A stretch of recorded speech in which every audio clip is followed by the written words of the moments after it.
नमस्कार, एवन उत्तर प्रदेश देख रहे हैं आप सभी और आपके साथ हूं मैं जयती मिश्रा। बुलेटिन की शुरुआत करेंगे इस वक्त की हेडलाइंस के साथ। यूपी विधानसभा चुनाव को लेकर बीजेपी का मंथन। बैठक में मुख्यमंत्री योगी और चुनाव प्रभारी धर्मेंद्र प्रधान हुए शामिल। आला अधिकारियों के साथ में चुनाव को लेकर बनाई रणनीति, तो वहीं कई नेताओं को पार्टी की सदस्यता करवाई ग्रहण।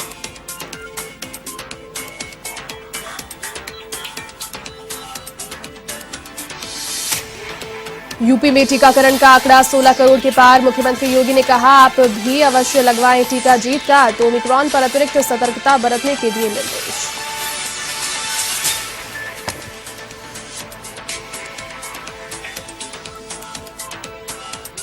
विधानसभा चुनाव को लेकर एक्शन में बसपा सुप्रीमो। 86 सुरक्षित सीटों पर जाट और मुस्लिमों को साधने की कवायद। कहा, बसपा हमेशा जाटों और मुस्लिमों के लिए सम्मान और तरक्की पर काम करती रही।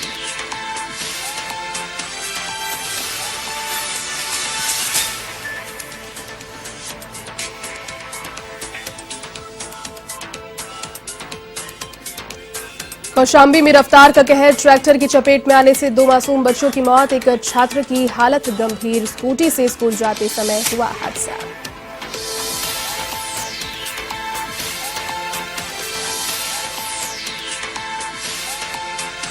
फतेहपुर में 4 दिन के बाद भी लापता युवक। मामले में पुलिस के हाथ खाली। परिजनों और ग्रामीणों ने हुसैनगंज थाने का किया घेराव। पुलिस पर मामले में लापरवाही बरतने का आरोप। आला अधिकारियों से की कार्रवाई की मांग।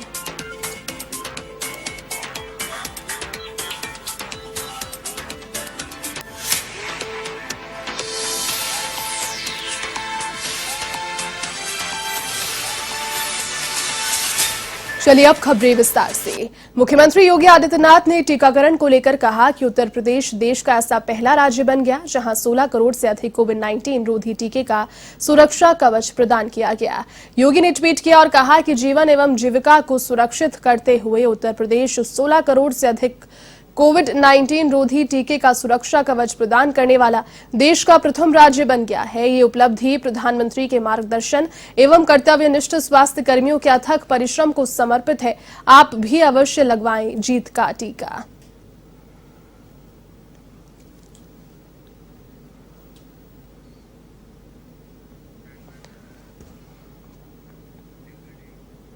यूपी के लखनऊ से अगली खबर। चुनावों को लेकर बीजेपी दफ्तर में बड़ी बैठक। मुख्यमंत्री योगी दोनों डिप्टी सीएम बैठक में शामिल हुए। इस बैठक में यूपी चुनाव प्रभारी धर्मेंद्र प्रधान भी शामिल हुए। साथ ही स्वतंत्र देव सिंह, सुनील बंसल भी बैठक में मौजूद रहे। पदाधिकारियों के साथ चुनाव को लेकर रणनीति बनाई गई। साथ ही अलग अलग दलों के नेता बीजेपी में शामिल हुए। 4 बार विधायक रहे जगपाल सिंह ने बीजेपी की सदस्यता। समाज सेवी अमित जैन के साथ सैकड़ों कार्यकर्ताओं ने बीजेपी प्रदेश कार्यालय में भाजपा का दामन थामा।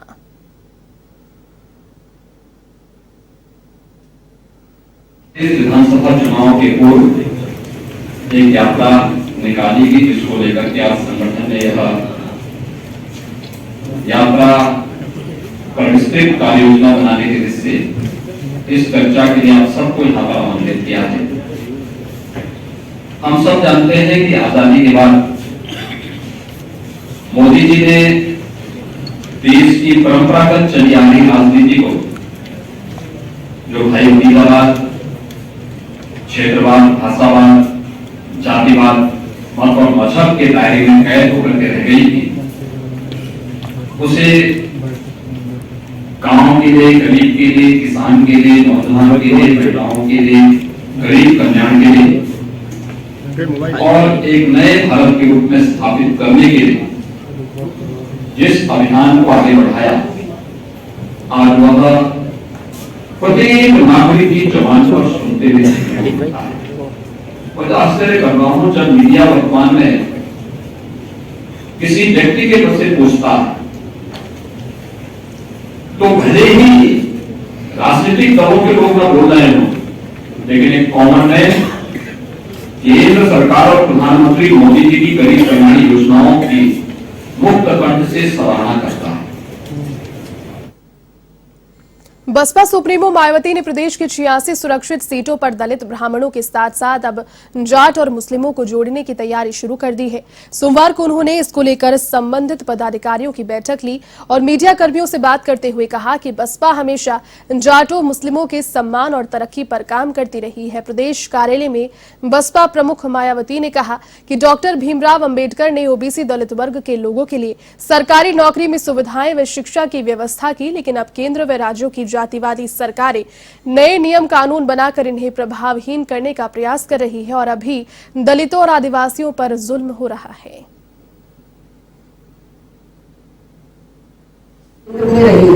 कांग्रेस की सरकार के समय में ही मंडल कमीशन की रिपोर्ट आने के बावजूद भी इस पार्टी की सरकार ने इसे लागू नहीं किया, जिसे फिर बीएसपी ने ही अपने अथक प्रयासों से केंद्र में रही श्री वीपी सिंह की सरकार से लागू करवाया था और तब फिर जाकर देश में ओबीसी वर्गों के लोगों को दलितों व आदिवासियों की तरह इन्हें भी काफी कुछ या आरक्षण की सुविधा मिली है, जिससे अब केंद्र व राज्यों की भी जातिवादी सरकारें इनके आरक्षण को आए दिन नए नए नियम व कानून आदि बना के तथा कोर्ट कचहरी आदि का भी सहारा लेकर प्रभावहीन बनाने में लगी।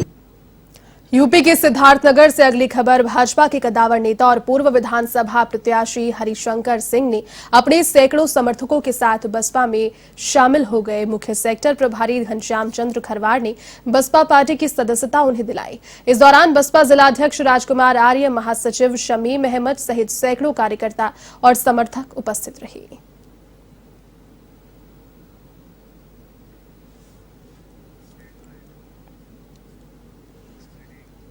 तो यूपी के हापुड़ से अगली बड़ी खबर। बीजेपी कार्यकर्ताओं ने एक भव्य ट्रैक्टर रैली निकाली है। बड़ी संख्या में ट्रैक्टर लेकर किसान रैली में मौजूद हैं। हापुड़ सदर विधायक विजयपाल अड़ती के नेतृत्व में ये रैली निकाली गई। बीजेपी के अन्य पदाधिकारी भी रैली में मौजूद हैं। तो बड़ी संख्या में ट्रैक्टर लेकर किसान इस रैली में मौजूद हैं। बता दें आपको कि हापुड़ सदर विधायक विजयपाल अड़ती के नेतृत्व में रैली निकाली गई।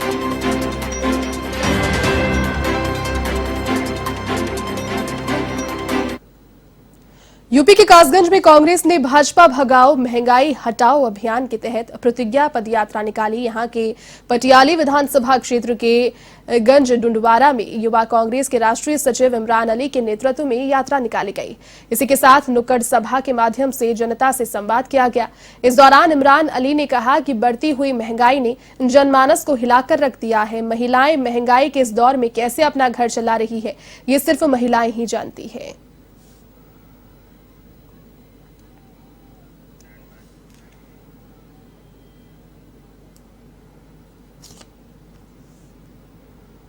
यूपी के कौशाम्बी से खबर। तेज रफ्तार ट्रैक्टर ने 3 छात्रों को कुचल दिया। हादसे में 2 छात्रों की मौके पर ही मौत हो गई और एक छात्रा गंभीर रूप से जख्मी हो गई। पुलिस की मिली जानकारी के अनुसार पश्चिम शरीरा थाना क्षेत्र के निबिया गांव के पास 3 बच्चे मोपेड से स्कूल जा रहे थे, तभी वहां से गुजर रहा एक ट्रैक्टर अनियंत्रित हो गया और वाहन को टक्कर मार दी। ट्रैक्टर चालक नाबालिग है और शराब के नशे में धुत भी था। पुलिस ने शवों को पोस्टमार्टम के लिए भेज दिया है और चालक समेत ट्रैक्टर को हिरासत में लेकर मामले में जांच शुरू कर दी।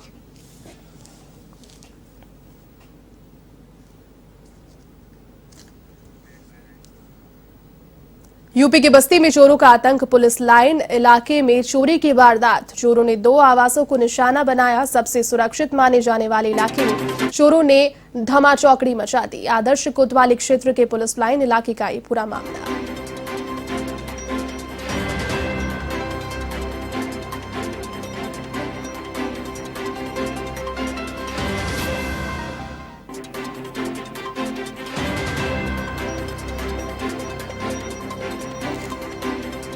तो सबसे सुरक्षित माने जाने वाले इलाके में चोरी की वारदात हुई है। आदर्श कोतवाली क्षेत्र के पुलिस लाइन इलाके का ये पूरा मामला। आपको बता दें कि यूपी के बस्ती में इन दिनों चोरों का आतंक जारी है, जिसका एक नजारा यहां देखने को मिला। पुलिस लाइन के पास मौजूद मकान में उसी इलाके में चोरी की वारदात को अंजाम देकर चोर बड़े ही आराम से फरार हो गए।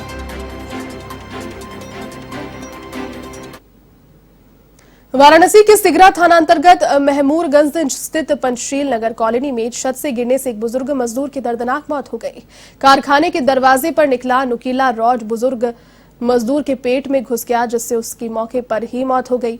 घटना की सूचना पर पुलिस मौके पर पहुंची और घटना की संवेदनशीलता को देखते हुए मौके पर डॉग स्क्वाड और फोरेंसिक टीम बुलाई गई। पुलिस ने कमरे के अंदर लगे सीसीटीवी फुटेज को भी खंगाला, तो वहीं हादसा इतना भयावह था जिसे देखने वालों के रोंगटे खड़े हो गए।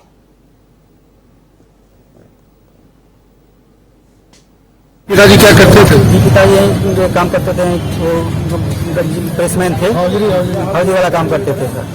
कितने साल से यहाँ काम करते हैं? यहाँ 6-7 साल 8 साल हो गए करीब। आज कैसे गिरे हैं, कुछ पता चल रहा है?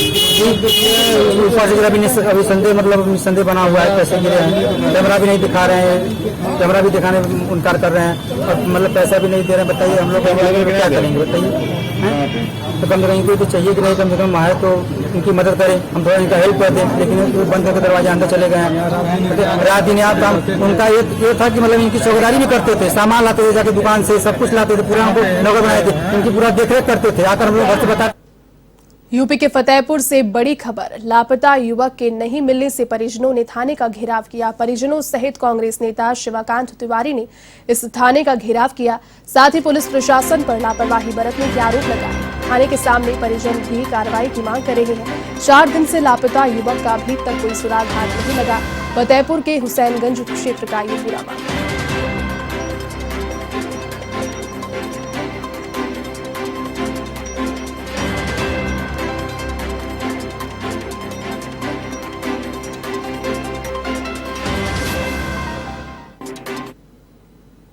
तो वहीं कन्नौज में यातायात नियमों की जानकारी देने के लिए एनसीसी के छात्रों ने जागरूकता रैली निकाली।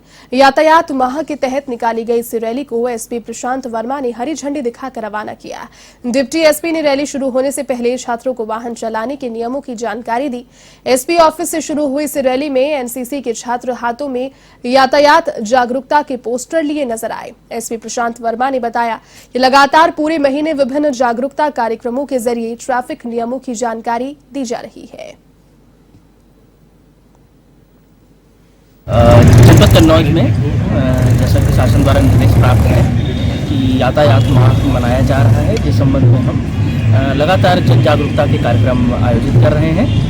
और इसी क्रम में आज एनसीसी के छात्रों के साथ एक रैली निकाली गई है, जिसमें सामान्य जनता को जागरूक किया जा रहा है कि ट्रैफिक के नियमों का पालन करें, सुरक्षित रूप से वाहन चलाएं और स्वयं और दूसरों को भी सुरक्षित रखें। सर, वाहन चलाते समय खासतौर पर दोपहिया वाहन चलाते समय हेलमेट अति आवश्यक है। इसके अतिरिक्त ओवर स्पीडिंग ना हो और जो ट्रैफिक के जो दिशा निर्देश हैं उनका हम पालन करें। 4 पहिया वाहन चलाते समय सीट बेल्ट का प्रयोग अवश्य करें। इसके अतिरिक्त वाहन को मेंटेन रखें और किसी भी दशा में ओवर स्पीडिंग ना करें। खबर अब यूपी के महराजगंज जिले से, जहां लक्ष्मीपुर वन रेंज और नौतनवा थाना क्षेत्र के सेमरवा टोला बरतानी में तेंदुए का आतंक बढ़ता ही जा रहा है। तेंदुए ने एक महिला पर गांव के पास ही जानलेवा हमला कर उसे जख्मी कर दिया। घायल महिला को लक्ष्मीपुर के एक सरकारी अस्पताल में एडमिट कराया गया, जहां महिला की स्थिति गंभीर बताई जा रही है। तो वहीं तेंदुआ वन विभाग और स्थानीय पुलिस से अभी भी दूर है उनकी पकड़ से, जिसके चलते गांव में एक भय का माहौल बना है। बता दें कि तेंदुए ने एक बच्चे और गाय को मौत के घाट उतार अब तक दिया है। तेंदुए की दहशत के चलते लोग घरों से भी नहीं निकल रहे।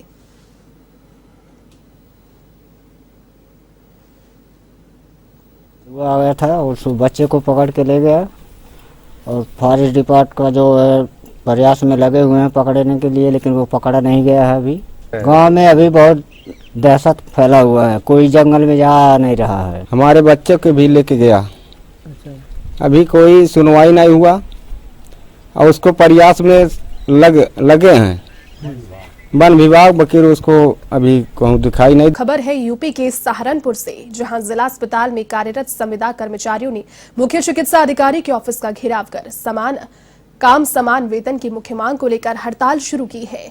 इस दौरान संविदा कर्मियों ने समान वेतन की मांग को जायज बताते हुए पूर्व सांसद राघव लाखन और मुख्य चिकित्सा अधिकारी को मुख्यमंत्री के नाम ज्ञापन सौंपा।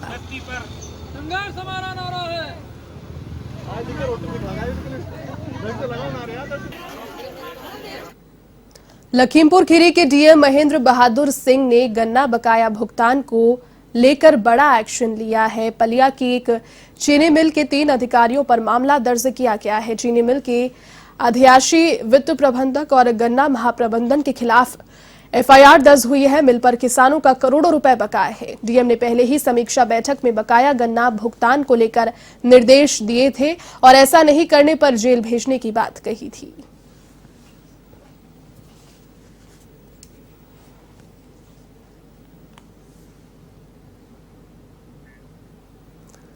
तो वहीं महोबा में बीते 5 दिनों से थाने के चक्कर लगाने के बावजूद पीड़ित परिवार को न्याय नहीं मिल रहा है। परिवार का आरोप है कि 5,000 रुपए की रकम लेने के बाद भी खाकी ने उनकी कोई सहायता नहीं की है। मामला दरअसल भरवारा गांव का है, जहां एक व्यक्ति के परिवार को दबंगों ने लाठी डंडों से पीटकर लहूलुहान कर दिया। पीड़ित का कहना है कि दबंगों ने उसकी जमीन से सटे सरकारी सेक्टर पर जबरन कब्जा कर वहां से गुजरने पर रोक लगा दी, जिसके चलते वो ना तो अपने खेत पर जा पा रहा था और ना ही वह अभी खेत में फसल बो सका। यही नहीं, मजदूरी के चलते उसे थाने में काबिज एक दरोगा को 5,000 की रिश्वत भी देनी पड़ी। दरोगा ने पैसे तो ले लिए लेकिन उसकी कोई सहायता नहीं की।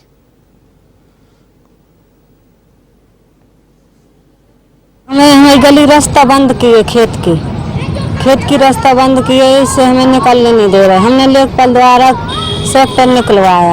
तो वहीं यूपी के बुलंदशहर में नेशनल हाईवे 91 के किनारे दोस्तपुर फ्लाईओवर के पास एक शव मिलने से हड़कंप मच गया। शिव का सिर कटा हुआ था। राहगीरों ने मामले की जानकारी पुलिस को दी, जिसके बाद पुलिस ने वहां पहुंचकर मौके का मुआयना किया और शव को अपने कब्जे में ले लिया। पुलिस की दी हुई जानकारी के अनुसार मृतक की उम्र 30 साल के आसपास बताई जा रही है।